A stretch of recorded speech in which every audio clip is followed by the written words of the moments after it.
삼성 라이온즈, 좌완 백정현에게 또 한 번의 기회를 줄까? 그래도 한 번 더 기회가 가야 하지 않겠나.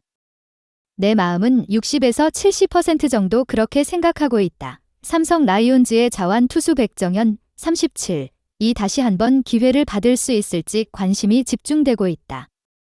박진만 감독은 15일 인천 SSG 랜더스필드에서 열린 2024 신한 SR뱅크 KBO 리그 SSG 랜더스전전 인터뷰에서 백정현에 대한 고민을 털어놓았다.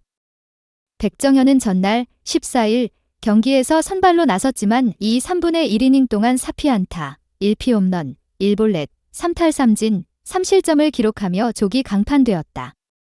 박진만 감독은 백정현의 활용 방안에 대해서 좀 더 고민해보려 한다.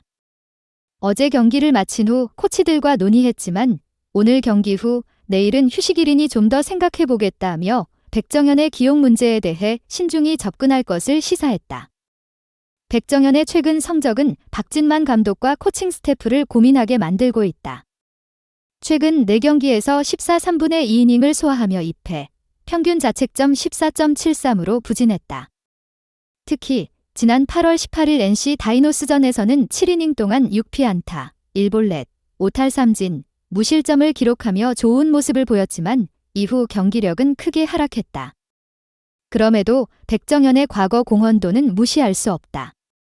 시즌 개막 전 삼성은 선발진 구성에 많은 고민을 안고 있었다. 외국인 원투펀치인 코너 시볼드와 데니 레예스, 원태인의 안정적인 활약에도 불구하고 4구 선발 자리는 불확실했다. 하지만 이승현과 백정현이 정상 궤도로 돌아오면서 선발 로테이션이 안정되었다.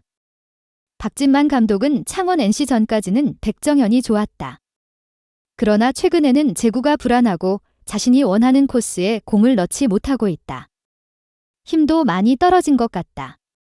베테랑이라서 한두 경기를 치르면 다시 좋아질 거라고 생각했지만 그렇지 못했다며 아쉬움을 표현했다. 그럼에도 불구하고 박 감독은 백정현의 과거 기여도를 인정하며 백정현이 이전에는 정말 잘해줬다. 우리 팀이 올 시즌 가장 큰 장점 중 하나는 선발 로테이션이 잘 돌아가고 있다는 것이다. 덕분에 팀이 상위권에 있으며 좋은 성적을 거두고 있다. 백정현의 활용 방안에 대해서 고민해야겠지만 그래도 한 번 더 기회를 주는 것이 옳다고 생각한다며 백정현에게 추가 기회를 줄 가능성을 시사했다. 삼성 라이온즈는 3년 만에 포스트 시즌 진출을 확정지었다.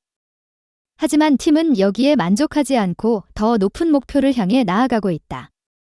정규 시즌뿐만 아니라 포스트 시즌에서도 투수 운용 방안을 신중히 고민해야 하는 상황이다.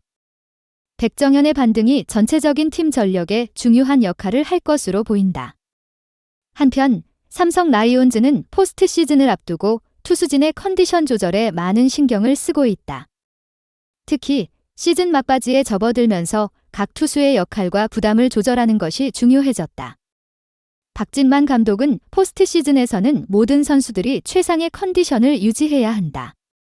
백정현이 다시 좋은 모습을 보여준다면 팀 전체의 전력이 한층 강화될 것이다.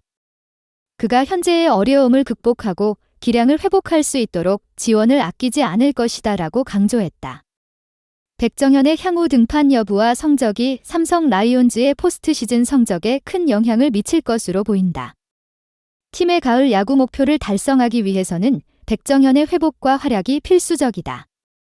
삼성 라이온즈와 팬들은 그의 반등을 기대하며 그가 다시 한번 팀의 중심에서 활약할 수 있는 기회를 맞이하기를 바라고 있다. 손흥민, 아스널전 패배에 대한 고백, 경기 지배에도 세트피스 실점으로 패배, 고통스러운 결과.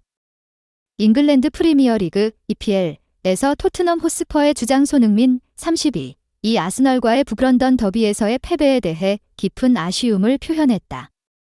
15일 한국 시간 영국 런던의 토트넘 호스퍼 스타디움에서 열린 2024에서 25 시즌 EPL 4라운드에서 토트넘은 아스널에 0대1로 패배했다. 이날 경기에서 토트넘은 경기의 지배적인 모습을 보였다. 점유율 63%와 15회의 슈팅으로 아스널에 대한 우위를 점했지만 후반 19분 세트피스 상황에서 아스널의 수비수 가브리엘 마갈량이스에게 헤더 결승골을 허용하며 패배의 쓴맛을 봤다. 경기 후 손흥민은 영국 매체 스카이 스포츠와의 인터뷰에서 경기를 지배했음에도 불구하고 세트피스 상황에서 실점했다. 지난 시즌에도 세트피스 상황에서 2골을 내줬는데 오늘도 결국 세트피스에 의해 패배했다며 고통스러운 심정을 드러냈다. 그는 정말 고통스러운 결과였다. 팬들도 크게 실망했을 것이라며 아쉬움을 감추지 못했다. 손흥민은 이어 우리는 반드시 100% 개선해야 하고 앞으로 나아가야 한다. 현재는 힘든 시간이지만 더 믿고 뭉쳐야 한다. 특히 골 결정력에 대해 더 많은 책임감을 가져야 한다고 강조했다. 한편 스카이 스포츠의 패널릭 라이트는 젠제 포스테코글루 감독의 가장 큰 약점인 세트피스가 아스널에게는 큰 강점으로 작용했다고 분석하며 세트피스가 이날 경기의 승패를 결정지었다고 평가했다. 포스테코글루 감독이 부임한 이후 토트넘은 세트피스 상황에서만 18골을 실점했다. 이는 같은 기간 EPL 전체에서 노팅엄 포레스트 23골에 이어 2번째로 많은 수치다.